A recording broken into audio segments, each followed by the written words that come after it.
Chegou a hora da entrevista do dia com a Denise Campos de Toledo. E vamos falar agora do Plano Safra, as expectativas. Eu converso com o Guilherme Bastos, que é coordenador da FGV Agro. Guilherme, boa noite. Boa noite, Denise. Bom, Guilherme, o governo anunciou o Plano Safra, previsão de mais de 400 bilhões de reais, financiamentos aí com aumento de 10% sobre o plano anterior. Outros 108 bilhões vão estar disponíveis através da captação de recursos com emissão de títulos, através das instituições financeiras, mas tem a LCA ou CPRs, as cédulas do produtor rural.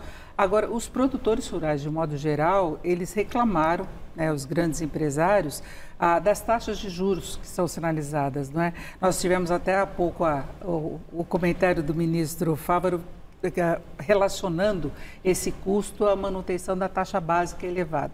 Na sua avaliação, isso de fato cria um problema para o setor? Denise, isso cria, porque você, na verdade, você pensa num setor que demanda, na verdade, mais de 1 trilhão de recursos, né, para você poder rodar a safra e toda a atividade agropecuária. Realmente você tendo taxas e que você sabe que tem ainda os acréscimos, né, na hora que você vai contratar aquele empréstimo. Então, realmente fica pesado, puxado, ainda mais numa situação em que as margens generalizadas do setor estão apertadas, né? Os preços internacionais, muitos deles caindo, né, cedendo, e com isso daí você não tem muito espaço, né, para os produtores poderem se movimentar. Agora, o governo teria de garantir um subsídio maior, não é? Ele quis priorizar também a agricultura familiar, que aí sim terá juros mais baixos, especialmente para a produção de produtos da cesta básica e também produtos de biodiversidade, produtos orgânicos vão ter uma taxação menor, aí na faixa de 3%, 2%. Não é? Então, mas o governo teria de garantir o subsídio.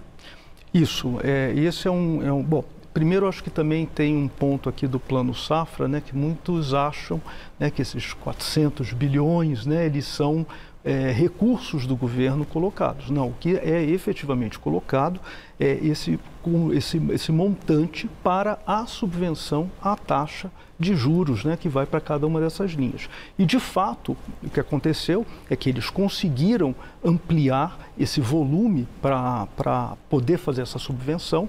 Passou de 13 bilhões para 16,2 bilhões, o que isso foi realmente uma conquista, eu diria. Eu estive lá, né, no governo passado, então realmente é uma discussão ali em cima com o pessoal do Tesouro, da Fazenda, para a gente conseguir mais recursos. Então, esse eu acho que foi um bom ponto que o ministro Fávaro conseguiu. Mas, quando você aloca, né, boa parte disso para a agricultura familiar, conseguindo realmente taxas muito mais atrativas, né, chegando aí no máximo a 6%, a gente está falando aí de taxa de juros real, né, descontando a inflação de 1,5% a no máximo 2%, você deixa sem condições de reduzir a taxa dos médios e demais produtores. Então, você não consegue realmente balancear, né, toda a demanda que você precisa para o setor. E isso que a gente está vendo vai ser o novo normal agora, né? Com essas restrições orçamentárias, né, não tem como atender todo mundo. Restrições orçamentárias e, de fato, a estabilidade. Agora, possivelmente, manutenção da Selic ao longo deste ano, com um corte muito pequeno previsto no ano que vem. E aí eu acho que esse já não é um problema do Banco Central, e sim do próprio governo, né, que teria que realmente fazer um grande plano de contenção de gastos para que você pudesse realmente favorecer uma queda da Selic, como já tivemos, né? Em 2021 a Selic chegou a 2%. Nesse momento em que a Selic está a 2%, a taxa de um dígito, você começa a dar mais fôlego para o setor, buscar inclusive a captação no mercado de capitais e não precisar tanto do recurso com juros subsidiado do governo. Agora, os produtores também estão reclamando da questão de seguro, não é? Inclusive tem as condições ambientais, essas dificuldades todas, problemas que comprometem as safras. Não? Então, seguro é sempre um problema. A gente chegou a atingir um patamar, né, da ordem de R$1 bilhão. Dentro da série, desde quando começou o programa de subvenção ao prêmio de seguro rural, foi lançado em 2003, ainda pelo ex-ministro Roberto Rodrigues, entrou em 2005. E, na verdade, é um programa que precisa de mais subvenção, precisa de mais recursos, mais dotação orçamentária. O problema todo é o seguinte, ficou muito a expectativa, né, de que houvesse algum anúncio grande agora no Plano Safra. O que eu sempre gosto de dizer é o seguinte, a dotação orçamentária do seguro, ela é decidida no segundo semestre. Então, hoje ainda não se sabe o que o governo vai poder dispor para 2025.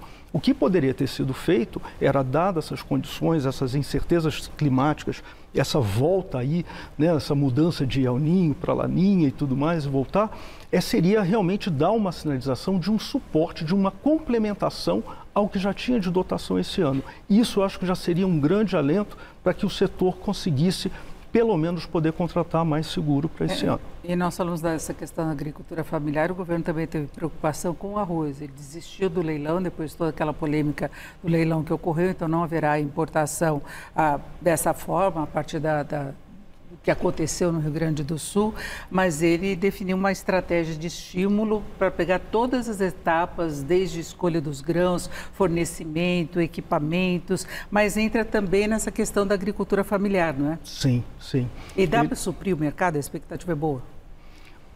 O mercado já estava suprido, né? A gente, eu diria, não teve problema em termos de falta de arroz. Mas o preço subiu, e subiu no ano passado também. Subiu no ano passado, mas esse ano a gente vai ver o IPCA, né, em termos de se houvesse realmente uma escassez, o preço teria explodido. Não foi o caso. Se eu não me engano, no último IPCA, o arroz ficou ali entre 1,5% e 2% no máximo. Né? Então, se você fizer um acompanhamento, né, dos estoques mensais, em maio devia ter nos estoques privados mais de 7 milhões de toneladas de arroz.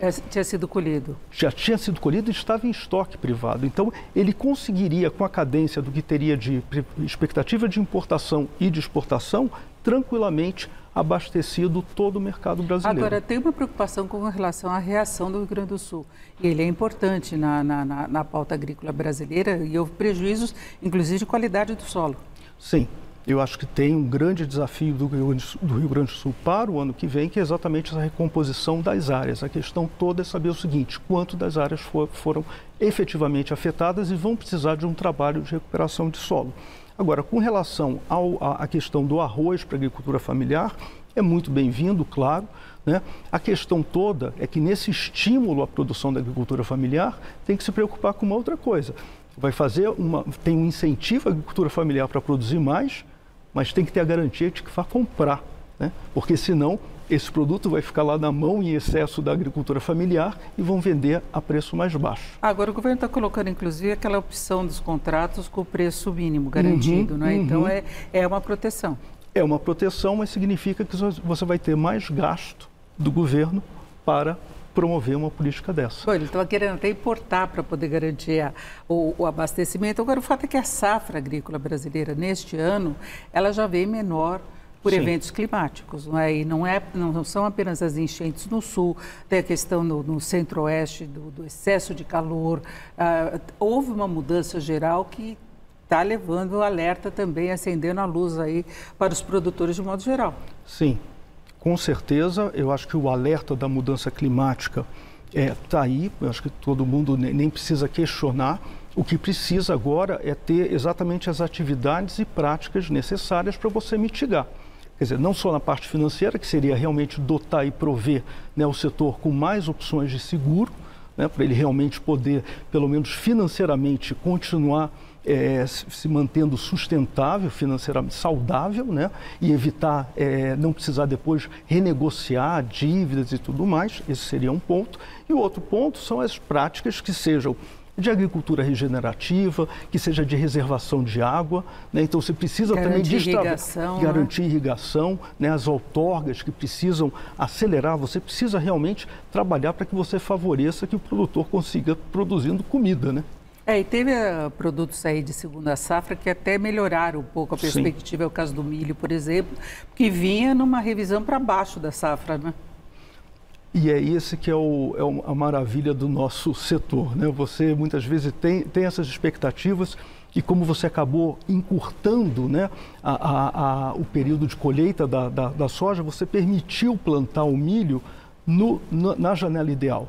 né? Então, com isso daí, você realmente está tendo uma surpresa, até, acho que foi ontem, foi lançado por uma consultoria aí, né, a Agroconsult, com mais de 100 milhões de toneladas do milho segunda safra, o que é realmente um ótimo... Algodão também, feijão, também a segunda safra está vindo melhor, Muito não é? bem. Então, são aquelas coisas que vão... Eu falo, o setor, você tem que deixar ele se ajustar e reagir aos preços. Por isso que quando o governo resolve entrar com arroz importado, com preço tabelado, isso é uma sinalização muito ruim para a cadeia ela poder se ajustar.